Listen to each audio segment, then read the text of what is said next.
হে guys, good morning everyone. আজকে বুধবার আর এখন ঘড়িতে বাজে 9:30।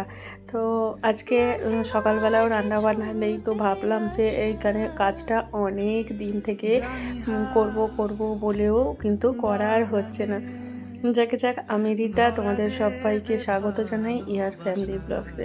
তোমরা সবাই সারাদিন ভিডিওটা দেখতে থাকো। আজকে একটু আলাদা অন্যরকম ভিডিও হচ্ছে। প্রতিদিনের মতো সকালবেলা উঠে সেই রান্না বান্না করা, ঘরদোর পরিষ্কার করা প্রতিদিনের কাজকর্ম নয়, এটা অনেক দিন থেকেই ভাবছি করব। তো আজকে এখানটা কাজটা করেই নিয়েছি। কম্পিউটার টেবিলটা অনেক দিন থেকে জানো তো ময়লা হয়ে আছে। তো ওই জন্য প্রতিদিন ভাবছি যে করব করব করেও করা হচ্ছে না। এবার এই কাজটা যদি না করি এই মুহূর্তে, তাহলে অনেকটা আবার সেই কবে হাতে সময় পাবো না পাবো সেটার তো কোনো ঠিক ঠিকানা নেই। আবার মেয়ের স্কুল খুলে যাবে, বর তো আবার কাল থেকে আবার অফিস বেরোবে। আজকে যেহেতু ছুটি নিয়েছে শরীরটা খারাপ বলে, আজকে বলেছে যে মানে ঘর থেকেই কাজকর্ম সমস্ত কিছু করে দেবে। তো আজকে ওই জন্য রান্নাবান্নাটা একটু দেরি করে করব। তো ওই জন্য প্রথমেই আগে ধরে নিয়েছি। ঘরের কাজকর্ম এখনও বাকি আছে, যেহেতু আমার বর এখনও ঘরে শুয়ে আছে, আর মেয়ে তো পড়তে গেছিলো, ও চলে এসেছে। তারপরেই ওকে নিয়েই কাজ আরম্ভ করেছি। ও আমার ঘরে থাকলে টুকুর টুকুর টুকুর টুকুর করে হাতে হাতে কাজ করে দেয়, পায়ে পায়ে ঘোরে। তো এই জন্য তোমরা দেখতে পাচ্ছ। আর এখনও যেহেতু বর এখনও ঘরে শুয়ে আছে, তো এই জন্য এখন ঘরদোরগুলো এখন পরিষ্কার করতে যায়নি। আর আজকে অনেক দিন থেকেই ভাবছি বেডশিটটা চেঞ্জ করব। আগে তো 3-4 দিন ছাড়া ছাড়া বেডশিট চেঞ্জ করা হতো, কিন্তু এখন হয়ে ওঠে না, যেহেতু আমার চাদরের সংখ্যাটা প্রচণ্ড পরিমাণে কমে গেছে। তো ওই জন্য আর প্রতিদিন করা হয় না। তো আজকে অনেক কটা কাজ হাতে নিয়ে বসেছি। তো আজকের ভিডিওটা একটু অন্যরকম হতে যাচ্ছে। একেবারে পুরো বাইরের ঘর থেকে ভিতরের মানে বাইরের ঘর থেকে ভিতরের অন্দরমহল পুরোটাই পরিষ্কার, একেবারে নিট অ্যান্ড ক্লিন করে নেবো। তাহলে এখন আপাতত একটা মাস পুরো পরিষ্কার নির্ঝঞ্ঝাটে থাকা যাবে। তো এই জন্য দেখো, পুরো কম্পিউটার টেবিলটা বসে আগে ভালো করে ঝেড়ে নিয়েছি, নেওয়ার পর কলিং দিয়ে ভালো করে পরিষ্কার করে মুছে নিয়েছি। নিয়ে আশপাশগুলো আর টেবিলটা সরাতে পারিনি, জানো, দেখো কতটা নিচের দিকে নেমে গেছে। তো এত মানে নড়নচড়ন করছে। তো এটা ডোমচুর থেকে কিনেছিলাম, তো একদম ভালো হয়নি, কেনা থেকেই নড়বড়ে নড়বড় করছিল। তারপর কিছুদিন যাবত যেতে না যেতেই দেখলাম যে নিচের দিক করে বসে যাচ্ছে। তো তখন ওই আন্দুল থেকে কিনলেই ভালো হতো, কিন্তু কেনার হয় না, ডোমচুর থেকেই কিনে নিয়ে চলে এসেছিলাম। তো যাকে যাক, দেখো কেনা চেকালে হয়ে গেছে, ফেলেও দিতে পারি না। আর কম্পিউটার টেবিলের অনেক কটা পার্ট থাকে বলে আর কম্পিউটারের অনেক কটা পার্ট থাকে বলে তো জিনিসটা কম্পিউটার টেবিলে রাখাটাই ভালো। আর এই নাইটিটা পেতে দিয়েছি, একটা কাপড় পাতা ছিল, সেটা দেখেইছ। তো ওই কাপড়টাকে তুলে দিয়েছি, যেহেতু পুরো চেঞ্জ করছি। তো অনেক দিন থেকে ময়লা হয়েও পড়ে আছে, তো ওই জন্য কাপড়টাকে তুলে ফেলে দিয়েছি কাচবো বলে। আর এখানে পুরনো যে আমার নাইটি ছিল, সেই নাইটিটা কাচাই ছিল, নাইটিটাকে পেতে দিয়েছি। তো দেখো তো কি সুন্দর লাগছে পুরো গোছন গাছন করার পর। আর পাখা না চালিয়েও তো কাজকর্ম করাই যায় না, এত মানে গরম থাকে। তাও আজকে ওয়েদারটা অনেকটাই ভালো। তো তারপর চলে এসেছি ঘরেতে, যেহেতু বেডশিট চেঞ্জ করতে হবে বলেই রেখেছি। তো উপর থেকে এনেই রেখে দিয়েছিলাম। যখন গাছে জল দিতে গিয়েছিলাম, তখন একেবারে পুরো মানে বিছনার চাদর, বালিশের ওয়ার সমস্ত কিছুই নিয়ে আসা হয়ে গেছে। এনে রেখে দিয়েছিলাম যে যখন চাদরটা পাতবো তাহলে ওপর নিচু আর করতে হবে না, একচোটে ওই কাজটাকে করে নিয়ে মানে কম্পিউটার টেবিলটা করে নিয়েই একচোটে সেই হাতেই বিছনার চাদরটাকেও গুছিয়ে নিয়ে তারপর স্নানে যাব। আর এখন জানো তো, ঘরে এখন গাছ বসিয়েছি, তো কি ভালো লাগছে। সকালবেলা ঘুম থেকে উঠেই আগেই মেন কাজ হচ্ছে যে ছাদে গিয়ে আগে গাছটা দেখা, যে কটা ফুল ফুটলো না ফুটলো। আর জবা গাছটা যে বসিয়েছি, জবা গাছের যে পাতাগুলো ছিল সেই পাতাগুলো ঝরে যাচ্ছে, কিন্তু ছোট্ট ছোট্ট একেবারে ছোট্ট ছোট্ট পাতাও কিন্তু হচ্ছে। তো মনটা খুব আনন্দে ভরে উঠছে। ফুল ফুটুক আর না ফুটুক, কিন্তু মনেতে আজ বসন্ত লেগেই গেছে। আজকে দেখে এত ভালো লাগছিল যে নিজে মনে মনে কী আনন্দ লাগছে। তো আবার প্রত্যেক দিন দুটো একটা করে নয়নতারা ফুলও হচ্ছে। তো প্রত্যেক দিন স্নান টান করে উঠে ঠাকুরকে ফুল দিতে পারছি, নিজের গাছের ফুল। সেটার যে কী আনন্দ, মানে সেটা বলে বোঝানো যায় না। যারা গাছ নিজের হাতে বসিয়েছে, বসানোর পর ফুল হচ্ছে, সেই ফুল ভগবানের পায়ে মানে ভগবানের চরণ অবধি যে পৌঁছানো হচ্ছে, সেতে যে কী আনন্দ, তো সেটা মানে বলে বোঝানোর মতো নয়, তাই না? তো দেখো, তোমাদের সঙ্গে কথা বলতে বলতে কিন্তু আমার ঘরের প্রায় অর্ধেক কাজ হয়েই গেল। আর এই কটা জামা কাপড় কালকে এগুলো পরে ডোমজুর যেহেতু গিয়েছিলাম, তো ভাবলাম একদিনে কেচে দেবো না, আর বেরোনোর আছে, তো একেবারে পরে তারপর কাচবো।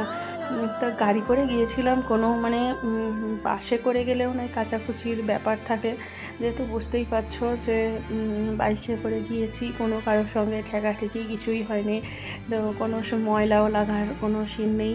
তো ওই জন্য একেবারে রেখে দিয়েছি। তার একটা কাজের জন্যই গিয়েছিলাম, যে অন্য সময় যেমন যাই, যে ডোমজুর হয়ে আন্দুল হয়ে ঘুরে আসি, তো সেটা আর হয় না। আর একেবারে কিন্তু স্নান করে এসেছি, আর চাদরটাকে আর ফেলে রাখিনি, একেবারে কিন্তু ওই হাতে কেচেও নিয়েছি, না হলে আবার কালকের জন্য ফেলে রাখবো, আবার যদি অন্য কাজ পড়ে থাকে তো অসুবিধে হয়ে যায়। ওই জন্য সঙ্গে সঙ্গে কাজ সেরে রাখাটাই ভালো। আবার যা আকাশ মেঘলা মেঘলা করছে, কোন দিন বলতে কোন দিন বৃষ্টি হবে, আর তার উপরে তো গ্রীষ্মকাল কেটে গিয়ে এবারে বর্ষাকালের দিকেই যেতে যাচ্ছে। আর এমনিতেই আমার চাদরের সংখ্যা প্রচণ্ড কম, প্রচুর কম। এই দুটোই চাদর আছে, তো জানি না কবে, মানে প্রতিদিন আমি অনলাইনে দেখছি যে এই চাদরটা পছন্দ হচ্ছে, ওই চাদরটা পছন্দ হচ্ছে, কিন্তু কোনোটাই ঠিক মনের মতো হচ্ছে না। আর হ্যাঁ, আরেকটা কথা কী বলো তো, এই চাদরটা আগে বলো তো, যে এই চাদরটা কারোর ঘরে নেই এমন কোনো নেই। একটা সময় এমন ট্রেন্ডিং যে সবাইয়ের ঘরে, কম বেশি সবাইয়ের ঘরে আছে এই চাদরটা। তো আমি যখন কিনেছি, আমিও অনলাইন থেকেই কিনেছি, আর অনলাইন থেকে কেনার পর এত ভালো হয়েছিল জিনিসটা, যে একটুও রঙও ওঠেনি। এটা আমার 3 বছর মতো হয়ে গেল। হ্যাঁ, 2-3 বছর মতো, 3 বছর হয়ে গেল। তো পাড়ার মানে আশেপাশে যাদের মানে বাড়ি আছে, তারা প্রত্যেকে জিজ্ঞেস করছে যে হ্যাঁ গো রিতা, তুমি কোথা থেকে কিনেছো এই চাদরটা, এত ভালো, তুমি প্রতি সপ্তাহে কাচো, কিন্তু রঙ এখনও বেশ টকটকে আছে। তো আমি বললাম যেরকম অনলাইনে তো আমার দেখা দেখি সবাই তারা কিনেছে। তো যাকে যা গল্প করতে করতে কিন্তু আমার সমস্ত জামা কাপড় সব শুকুর দেওয়া হয়ে গেল। তারপর এখন চলে এসেছি রান্না করতে। আর এখন ঘড়ির কাঁটা কটা জানো, এখন ঘড়িতে এখন টিক টিক করে ঘড়ি জানান দিচ্ছে যে এখন ঘড়ির কাঁটা 2:30। 2:30-র সময় আমি ভাত বসাচ্ছি, যেন আজকের মতো এরকম দেরি কোনো সময় হয় না, মানে খেতে খেতে 4টে বেজে যাবে। তো এখানে দেখো, একেবারে সিম্পল রান্না করব, তো আর ঘরের কাজগুলোও তো করা দরকার ছিল, তাই না? তো আজ করব, কাল করব, আবার যদি সকালের নিয়মে আবার যদি চলে আসে, তো সেই একই নিয়মে আবার চলবে, তো এইসব কাজগুলো হয়েই ওঠে না। তো ওই জন্য আজকে যেহেতু রান্না বান্না সিম্পলের ওপর, বরের শরীরটাও ভালো নয়, করবো একটু ঝোল আর ভাত, ওই জন্য সমস্ত কাজ সেরে নিয়ে তারপর এখন বসেছি রান্না করতে। এক্ষুনি হয়ে যাবে, এক্ষুনি বলতে তাও নয় করে বেজে যাবে 3:30 মতো। এখনই ঘড়িতে বাজে 2:30। আর দেখো, ভাতের হাঁড়ির চাপাটা কিন্তু পুরোভাবে দিয়ে দিয়েছি, যাতে ভাতটা তাড়াতাড়ি ফুটে যায়। মেয়ে অনেকবার বলে গেছে, মা আমার খুব খিদে পেয়েছে, আমি কি বিস্কুট খাবো? তো বললাম যে খা, 2টো বিস্কুট খা, আর এই যে খাবার টাইমে না খেতে দিলে খিদেটাও মরে যাবে। তো ওখানে আনাজ সেদ্ধ বসিয়ে দিয়েছি, আর এখানে তাড়াতাড়ি করে দেখো মাছের নুন হলুদগুলোও মাখিয়ে নিয়েছি। মাছের নুন হলুদ মাখিয়ে একটু থাক, ওইদিকে আনাজটা ছাড়লেই এইদিকে মাছটা ভাজা বসিয়ে দেবো।